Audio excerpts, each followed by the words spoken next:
नामाकरताच नाम घ्यावे. नाम हे निसरड्यासारखं आहे. निसरड्यावर गवत वाढत नाही आणि त्याच्यावर पाय पडला तर घसरतो. त्याप्रमाणे नाम आपल्यावर उपाधी ठरू देत नाही. त्याला कोणत्याही उपकरणाची गरज लागत नाही. रोगी निरोगी, विद्वान अडाणी, श्रीमंत गरीब, लहान थोर, स्त्री पुरुष, जात गोत यापैकी कोणतीही गोष्ट असली तरी अडत नाही, नसली तरीही अडत नाही. नामाशिवाय दुसऱ्या कोणत्याही साधनाला शक्ती, बळ, पैसा वगैरे कोणत्या तरी गोष्टीची मदत लागते. असं हे अत्यंत उपाधिरहित असलेलं नाम आपणही अत्यंत उपाधिरहित होऊन घेतलं तरच त्यात आपल्याला प्रेम येईल. आपण उपाधिरहित होणं म्हणजे नाम हे केवळ नामाकरिताच, स्वतःच्या कल्याणाकरिताच घेणं, जगातल्या दुसऱ्या कशाही करिता न घेणं. आपण जर ते सकाम बुद्धीनं घेतलं तर इच्छित कार्यभागही साध्य होत नाही आणि आपलं कल्याणही साधत नाही. सकाम नाम घेणं हे किती वाईट आहे हे सांगणं फार कठीण आहे. असं पहा की स्त्री ही अत्यंत पवित्र आहे, कारण देव, संत यांसारख्या विभूतीही तिच्या पोटी जन्म घेतात.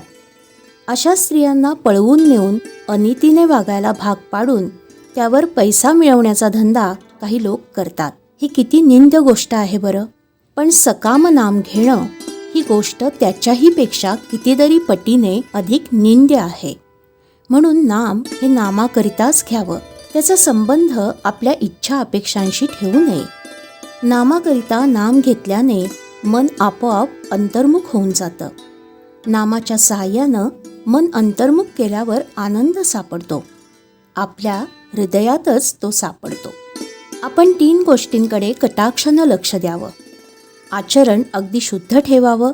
दुसरी, नामाला कधीही सोडू नये.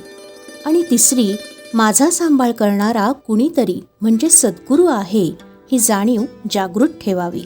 प्रत्येक माणसाला कशाची तरी विशेष आवड असते. त्या आवडीमध्ये राहावं आणि त्यात जबरीने नाम घ्यावं. आत्मज्ञान व्हावं म्हणून त्याच्या मागं लागलं तर ते लवकर होत नाही. भगवंताकडे लक्ष लागलं म्हणजे ते आपोआप होतं. भगवंताचं नाम घेणं हे ज्ञान होण्याचंच लक्षण आहे. उत्तम वस्तू नेहमी थोडीच असते. श्रीखंडामध्ये चक्का आणि साखर कितीतरी असते, पण केशर किती थोडं घालावं लागतं. तसं भगवंताच्या नामाचं आहे. रोज थोडं पण अगदी मनापासून आणि मोबदल्याची अपेक्षा न करता नाम घ्यावं. ते फार काम करील. भगवंत हा सर्व सत्ताधीश खरा, पण एका बाबतीत तो लुळापांगळा होतो व सहज अडकतो. भुंगा जसा लाकूड पोखरतो पण कमळातच अडकतो, ती स्थिती नामाच्या बाबतीत भगवंताची होते. श्रीराम. श्रीराम जय राम जय जय राम. श्रीराम जय राम जय जय राम. श्रीराम जय राम जय जय राम. श्रीराम जय राम जय जय राम.